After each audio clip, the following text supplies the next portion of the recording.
didukung oleh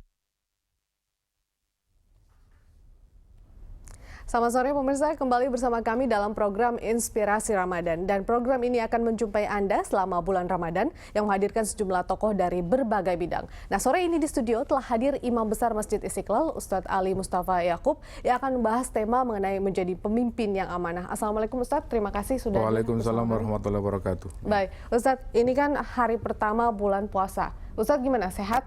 Alhamdulillah ya. Alhamdulillah kondisi kesehatan baik begitu ya, sudah siap menyambut bulan Ramadan ini Ustadz ya. Tapi kalau tahun ini sih kita berbicara tentang bulan puasa, berat nggak sih Ustadz untuk tahun ini melihat dikaitkan dengan kondisi-kondisi di negara kita juga, harga BBM naik lah dan ada beberapa hal-hal yang kemudian bisa menjadi sensitif begitu Ustadz.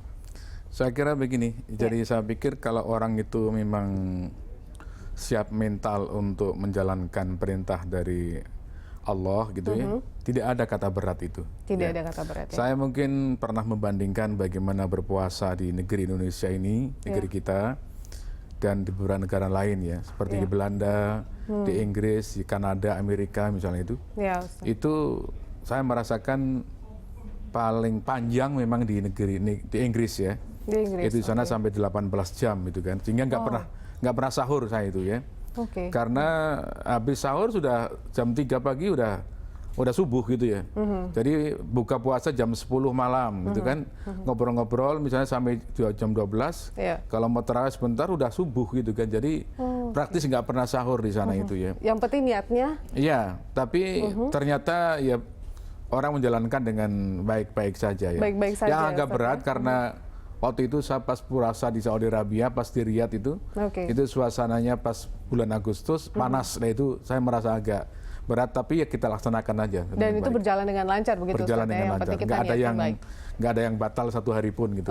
Baik, alhamdulillah kalau gitu. Ustadz, tahun ini juga kan kita akan mengadakan ini jelang atau sesuai dengan tema kita akan mengadakan pilkada serentak di akhir tahun sekitar bulan Desember kalau informasi dari yang kita terima.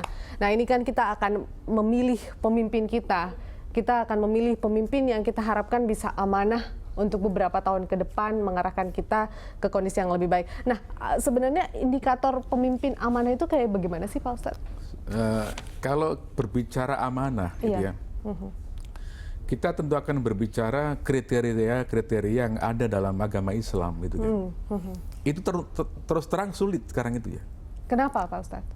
Ya misalnya, menurut tuntunan Rasulullah SAW itu ya, orang yang mendeklarasikan dirinya untuk menjadi pemimpin itu sudah tanda tidak amanah itu.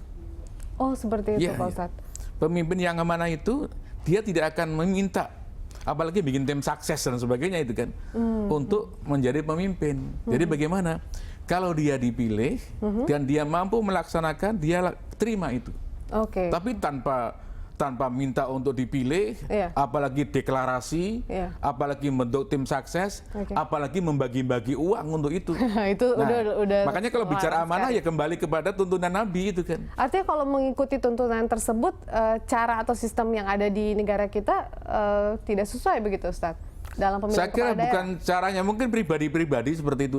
Apakah dalam undang-undang pemilihan umum itu misalnya harus ada misalnya bagi-bagi duit kan nggak ada gitu kan. Ya, betul, kalau harus ada deklarasi kan nggak ada. Itu mungkin di luar sistem. Itu kembali kepada pribadi masing-masing seperti itu. Ya. Artinya kalaupun ingin dipilih, lakukanlah yang benar, lakukanlah yang baik begitu ya. Itu tanda amanah. Kalau bagi-bagi duit sudah bukan orang nggak amanah lagi tuh. Betul. Nanti mesti jadi orang yang curang itu. Baik. Jadi pemimpin yang maling-maling itu nanti itu. Baik. Pak Ustadz, kita masih akan melanjutkan perbincangan di segmen berikutnya begitu Pak Ustadz. Dan pemirsa tetaplah bersama kami akan kembali usai jeda berikut.